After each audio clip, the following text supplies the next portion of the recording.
The Christmas lights twinkled across my parents' living room as my sister, Sarah, proudly displayed her Employee of the Month plaque from Riverside Insurance. Mom was snapping pictures like she was capturing history. Dad, meanwhile, was already imagining it perched on the mantle. Regional sales leader, he announced to our extended family. That's real achievement. Stable job, benefits, company car. Applause followed. Sarah's smile was radiant, her blonde hair perfectly styled, blazer crisp. At 26, she was living the corporate dream my parents had always hoped both their daughters would embrace. And what about you, Jordan? Aunt Linda asked, turning toward me with polite curiosity. Before I could answer, Mom jumped in. Jordan's still in tech, working from home. Very flexible. Translation in our family's language, not exactly a proper job. I was 31 and had spent the past 4 years running Quantum Analytics, a data intelligence platform helping Fortune 500 companies streamline supply chains using AI-driven predictive models. Last year, we pulled in $94 million. This year's projection was $156 million. Offices in San Francisco, Austin, and Singapore. 127 employees. Yet in their eyes, I just did tech stuff from home. Uncle Mike leaned in with a knowing smile. That must make it hard to meet people, huh? Sarah added sympathetically, Jordan's always been independent, marching to her own beat. Translation, weird, single and professionally vague. Mom steered the conversation back. Sarah's engaged now, you know. Derek proposed last month. They're house hunting in the suburbs. More photos, more congratulations. Derek appeared from the kitchen, accepting the praise with a modest handshake. He worked at a mid-size investment firm, pulling in a solid $120,000 a year. Stable, predictable, safe, everything our parents prized. I discreetly checked my phone. The Forbes team had confirmed the final piece an hour ago. The embargo would lift at 8 p.m. Eastern, exactly 43 minutes from now. Their holiday special would highlight 30 tech leaders under 35 transforming American industry. I was number 3, with a 2-page feature and cover mention. The story covered Quantum Analytics' meteoric rise, our $200 million series, seed funding last quarter, and my personal net worth, roughly $380 million. The journalist called it the most impressive bootstrap success story in enterprise software since Salesforce. And here I was, still the daughter who does tech stuff. Jordan, honey, Mom said, finally acknowledging me. Can you help in the kitchen? We need appetizers. While Sarah received accolades in the living room, I was handed a cheese platter and a task. Mom leaned closer, voice lowered. Sweetie, it's not too late to think about a proper career. Sarah's company is always hiring, maybe their IT department. You're good with computers. IT department. I ran a company that processed 47 billion data points daily for Walmart, Amazon, and General Motors. But yes, sure, IT support sounds perfect. I'm happy with what I do, I said. Mom shook her head gently. You're 31. No husband, no steady career. When will you settle down? Look at Sarah, engaged, promoted, building a real life. A real life? Somehow, my billion-dollar startup didn't qualify. I'm doing fine, I said. Fine isn't enough, she whispered as she arranged crackers with precise movements. The tech bubble could burst any day. Then what? Dad poked his head into the kitchen. Jordan, the router's acting up. Think you could take a look after dinner? Tech person, not founder. Router fixer. Sure, Dad, I said. Back in the living room, Sarah was showing Derek's parents her plaques. I've earned 3 this year. The VP says I'm on track for district manager. A career path. Stability. That's what mattered. I perched on the edge of the couch, checking my phone again. 31 minutes until the embargo lifted. Forbes coordinated across all platforms, website, social media, and CNN Business Tonight, airing their special segment. My parents always watched CNN Business Tonight, and the Christmas special was cued on the TV. Jordan, you're on your phone again, Sarah said, concerned. It's Christmas Eve. No work. Just checking something, I muttered. Mom whispered to Aunt Linda, see? No work-life balance with these startup things. Sarah simply smiled and shook her head. That's real professionalism, Uncle Mike said, leaning back with his beer. I'd read somewhere that most startups don't survive beyond 5 years. Something like 90% fail. You have a backup plan, Jordan? He asked. I'm good, I replied. Just pointing out at some point you need stability. Look at me. 30 years at the post office, full pension waiting. That's how you build a solid life. Dad gave a approving nod. Mike's right. These tech ventures are exciting, but eventually you need something secure. Sarah smiled quietly. I just think traditional careers stand the test of time. There's a reason Fortune 500 companies are still thriving. 12 of them have been my clients, she added, though nobody really asked. The conversation soon shifted to Sarah's wedding. Spring ceremony, 200 guests, a destination bachelorette party. Mom wiped away happy tears. Dad was already imagining himself walking her down the aisle. Derek's parents were discussing their share of the venue costs. I excused myself to check my email in the bathroom. The Forbes PR team had sent the final preview. My photo on the cover corner, the headline reading something like Jordan Mitchell, how he built $1 billion data empire before 32. The article quoted our CFO, 3 major clients, and a Harvard Business School professor who had analyzed our growth strategy in a case study. My phone buzzed. A text from my lead investor. Congrats on the Forbes cover. Segment looks amazing. Get ready. Your phone's about to blow up. I splashed water on my face and returned to the living room. 20 minutes now. Dad called from his recliner. Jordan, come see this photo of Sarah from the company holiday party. Doesn't she look professional? I walked over. There she was in a crisp blazer, shaking hands with her regional VP, both smiling for the camera. Perfectly polished, exactly what my parents considered success. Looks great, I said honestly. This is what achievement looks like, Dad added. Not to me, of course, but to the assembled family. Hard work, dedication, climbing the corporate ladder. Not these wild tech ventures that had coincidentally employed 127 people with full benefits, stock options, and unlimited PTO. But who's counting? Dad. Maybe Jordan's doing all right, Sarah offered, trying to defend me. I almost appreciated it until she added, some people just prefer less structure. Not everyone wants the corporate route. Less structure. I had 7 direct reports, quarterly board meetings, and investor presentations that influenced decisions worth hundreds of millions. But yes, sure, less structure. By 8 o'clock, Mom was bringing out dessert. The Christmas special on CNN was wrapping up. Oh, business tonight is starting, Aunt Linda noted. Everyone settled in, plates balanced on laps, attention shifting to the TV. The anchor appeared, polished and professional. Good evening. Tonight, a special holiday edition highlighting this year's top business success stories.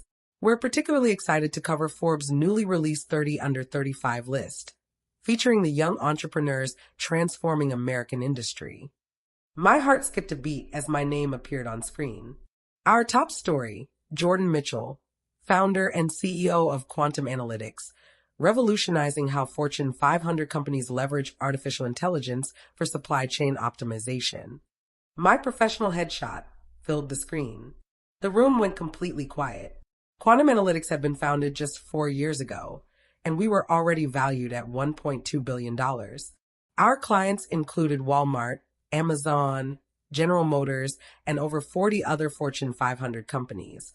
Dad froze mid-sip of his beer. The segment shifted to an interview filmed 2 weeks earlier at our San Francisco headquarters. On the screen, I appeared in front of towering windows that offered a sweeping view of the bay. Our company emblem was displayed prominently behind me. We noticed a gap in the way businesses handle their data, Jordan explained during the interview. Most analytics are reactive. We built a platform that predicts potential supply chain disruptions before they occur, using machine learning. The reporter's narration continued. Mitchell's innovation has prevented an estimated $3.4 billion in potential losses for clients. At just 31, she's among the youngest self-made female leaders in tech, with a personal fortune exceeding $380 million. Mom let out a strangled noise. The footage highlighted our offices, sleek, modern, filled with engineers at standing desks, walls covered with vibrant data charts. Then came clips of me speaking to thousands at a tech conference. Mitchell earned degrees in computer science and economics from MIT, the reporter said.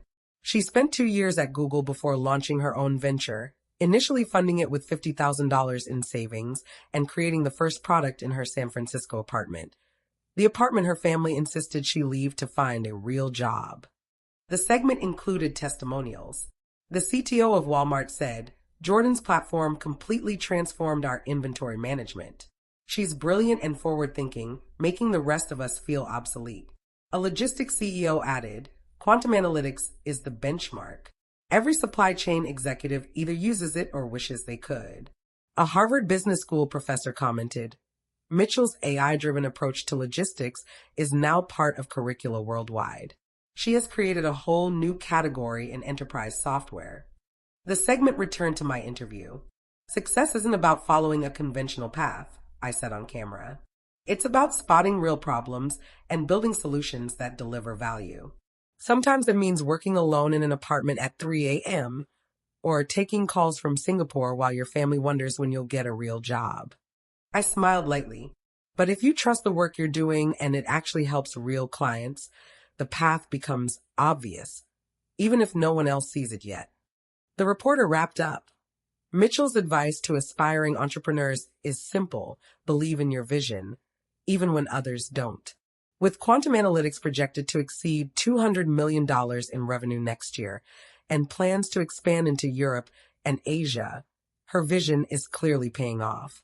Jordan Mitchell, number 3 on Forbes 30 under 35 list. The segment ended. A commercial began. No one moved. No one spoke. 15 people sat frozen in the living room. Dessert was untouched, eyes fixed on a TV now advertising car insurance. Dad went from ready to pale. Mom's jaw hung open. Sarah looked stunned. Uncle Mike broke the silence. "Did that just say $380 million? "That's what the reporter said," Aunt Linda murmured. Derek's father turned slowly toward me. "You're Jordan Mitchell of Quantum Analytics." "Yes, the company managing predictive logistics for Amazon and others," I confirmed. Sarah finally spoke. "But you always work from home, on your laptop. We thought you were unemployed." I answered gently, even-toned, not defensive, "Or doing small freelance work." Mom's voice cracked. "Why didn't you ever tell us?" "I tried several times," I said calmly, just stating facts. 2 years ago, I mentioned landing Walmart as a client. Dad said, "That's nice, honey," and asked if I'd fixed his router yet. Last Christmas, I brought up our Series B funding.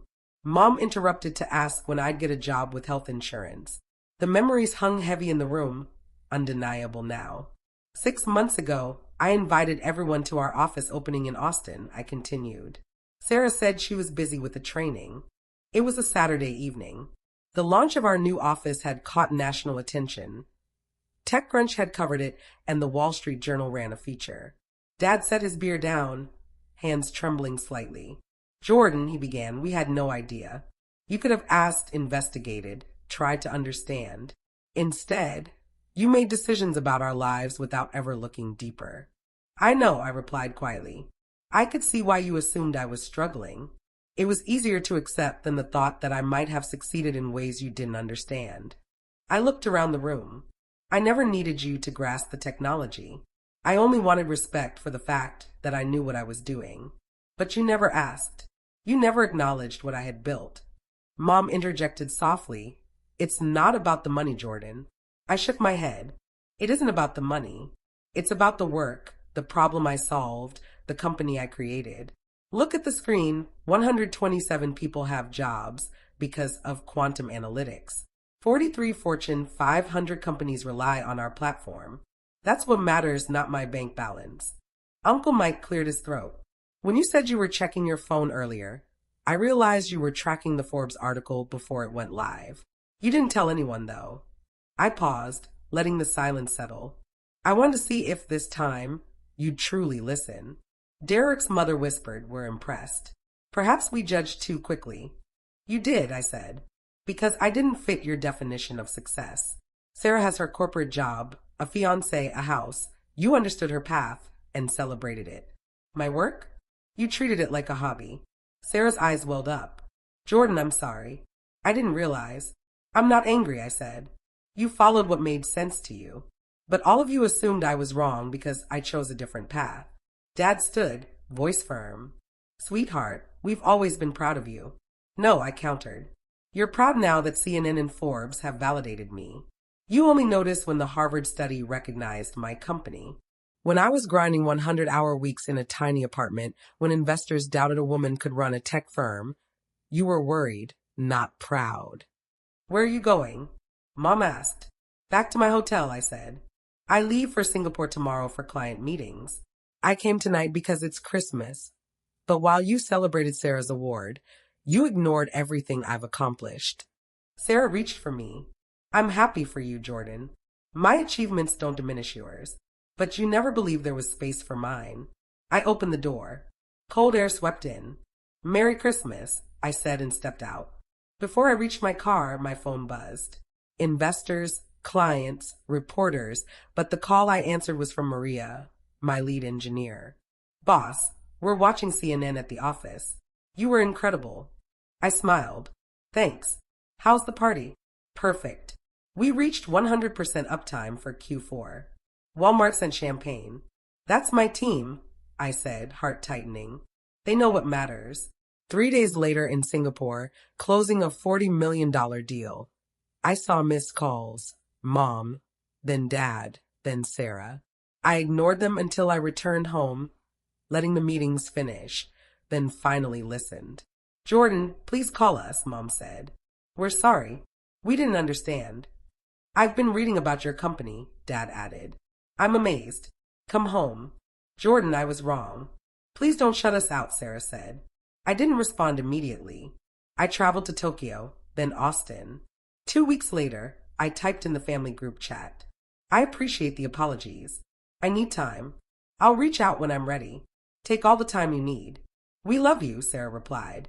We're here when you're ready, Mom added. Dad, thank you, I read. I set the phone down, staring at the bay. My assistant knocked. Forbes is here for the interview. Harvard confirmed your March keynote. Amazon is ready for your meeting. I took a deep breath. This was my life, my creation, built not for their approval but for my belief in myself.